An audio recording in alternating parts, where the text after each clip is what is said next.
Perkenalkan, nama saya Sylvia Andini Sagurup dengan NIM 2013-201059. Saya dari Promosi Kesehatan. Di sini kita lihat topik pembahasan kita ialah diabetes mellitus. Diabetes mellitus.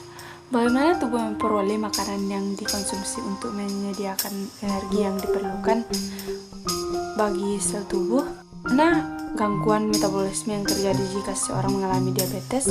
Lambung pada saat kondisi normal. Biasanya pada kondisi normal ketika kita memakan makanan yang mengandung karbohidrat, maka makanan tersebut diuraikan melalui sistem metabolisme menjadi glukosa. Kita memerlukan glukosa dari makanan karena glukosa merupakan sumber energi yang bagi tubuh kita. Melalui sistem metabolisme, karbohidrat yang bersumber dari umbi-umbian, makanan manis, glukosa ini kemudian masuk dalam aliran darah, lalu tubuh sebagai respon kondisi tersebut, pankreas mulai menghasilkan hormon yang disebut insulin. Kemudian insulin berperan berubah glukosa menjadi sumber energi. Insulin ini bertugas mengedarkan glukosa ke seluruh sel tubuh yang memerlukan. Untuk mempermudah memahami kerja insulin dan peredaran glukosa, kita perhatikan mekanisme tersebut pada sel otot. Insulin ini bertindak seperti kunci yang membuka pintu yang agar glukosa dapat masuk ke sel tubuh. Dengan cara ini, kadar glukosa dalam darah mulai turun. Glukosa akan disimpan di dalam hati sebagai hasil cadangan yang dapat digunakan kapanpun tubuh memerlukan. Kemudian, pada saat glukosa darah kembali meningkat, maka pankreas akan kembali memproduksi insulin tambahan.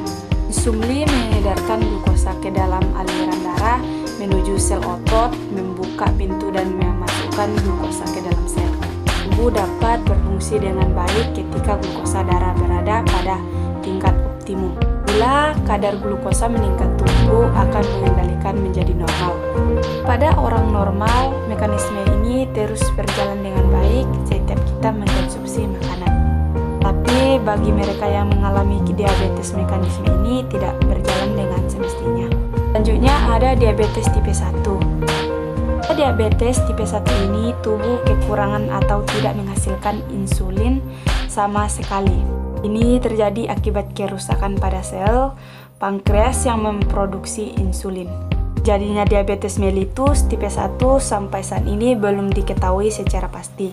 Diabetes tipe 1 ini diderita sekitar 15% dari keseluruhan kasus diabetes dan paling sering dijumpai pada anak-anak dan remaja. Ketika penderita diabetes mengkonsumsi makanan, karbohidrat yang dikandung dalam makanan akan diuraikan menjadi glukosa. Glukosa tersebut bergerak ke aliran darah pada tubuh normal. Akan dihasilkan insulin untuk memasukkan glukosa tersebut ke dalam sel.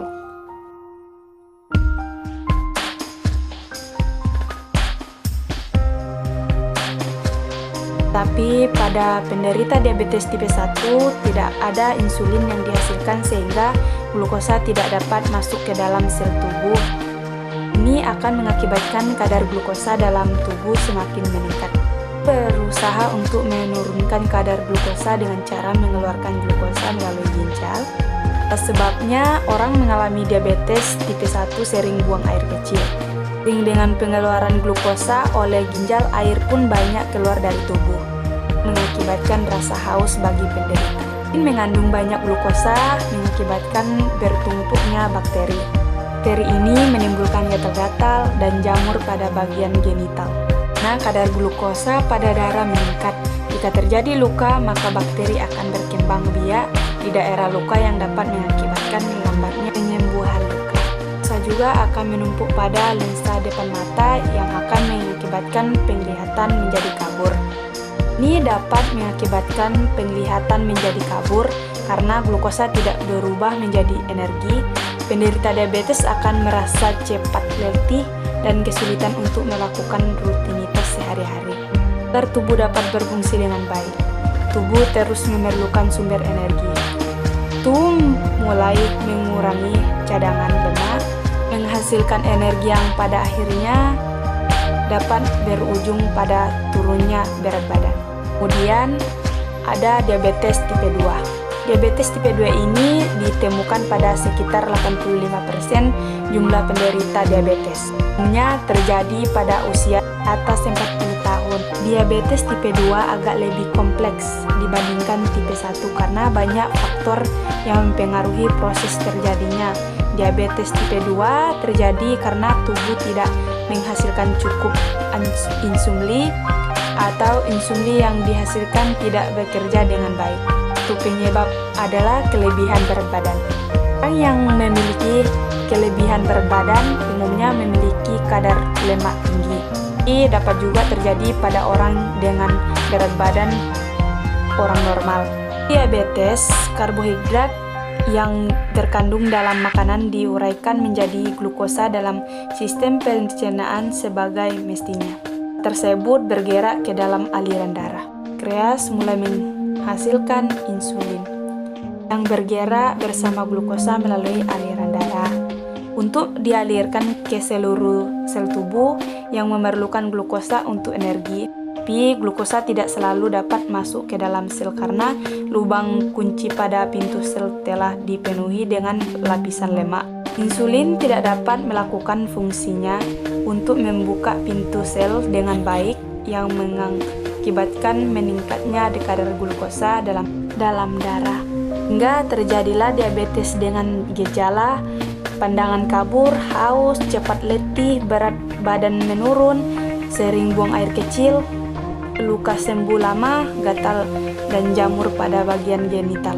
Adapun pengobatan diabetes mellitus tipe 2 dapat diatasi melalui beberapa cara. Di tahap awal dapat dilakukan berupa pola makan dengan diet yang sehat dan kalori seimbang, aktivitas secara rutin dan teratur untuk menurunkan berat badan sehingga mencapai berat badan normal. Pada kondisi lanjut, penderita diabetes akhirnya memerlukan pengobatan yang tepat.